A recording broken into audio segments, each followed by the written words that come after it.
নমস্কার বন্ধুরা, শুভলয় রান্নাঘরে আপনাদের স্বাগত। আজ বানাবো আমি শামুক।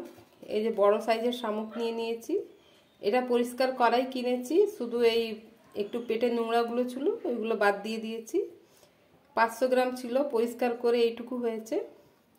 নিয়েছি একটা আলু, এখানে হচ্ছে আদা রসুন কাঁচা লঙ্কা বাটা, 1.5 খানা পেঁয়াজ, হাফ টমেটো, জিরে গুঁড়ো, ধনে গুঁড়ো, হলুদ গুঁড়ো। প্রথমে আমি আলুটাকে ভেজে নেব। কড়াটা গরম হয়ে গেছে, দিয়ে দেবো সামান্য হলুদ,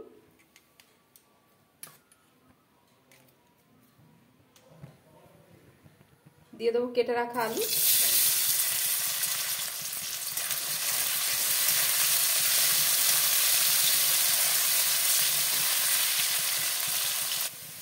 আলুটা ভাজা হয়ে গেছে, আমি তুলে নিচ্ছি।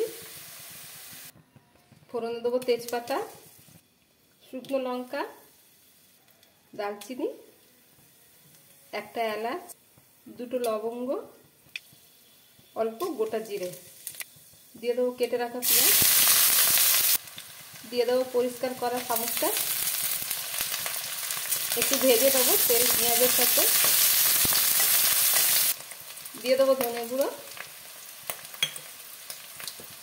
দেবো জিরে গুঁড়ো, দেবো আন্দাজ মতন হলুদ, অল্প জল দেবো যাতে মশলাটা না পুড়ে যায় আমার।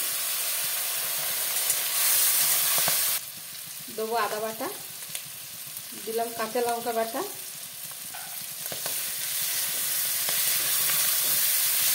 চিকেনের মতন রান্না হবে বন্ধুরা।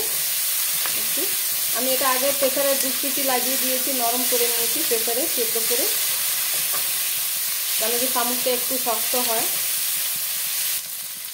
দেবো কেটে রাখা টমেটো,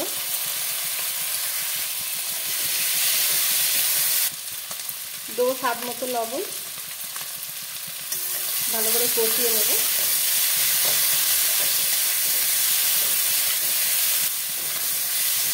আমার শামুকের সাথে মশলাটা কষানো হয়ে গেছে, দিয়ে দেবো এবার ভেজে রাখা আলু,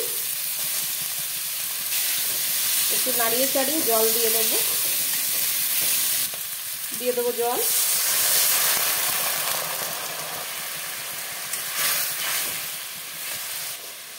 দশ মিনিটের মতন ঢাকনা লাগিয়ে সেদ্ধ হতে দেবো। আমার রেসিপিটা হয়ে গেছে, দিয়ে দিলাম অল্প গরম মশলা, দিলাম অল্প ধনে পাতা, নাড়িয়ে আমি অন্য একটা পাত্রে ঢেলে নেব।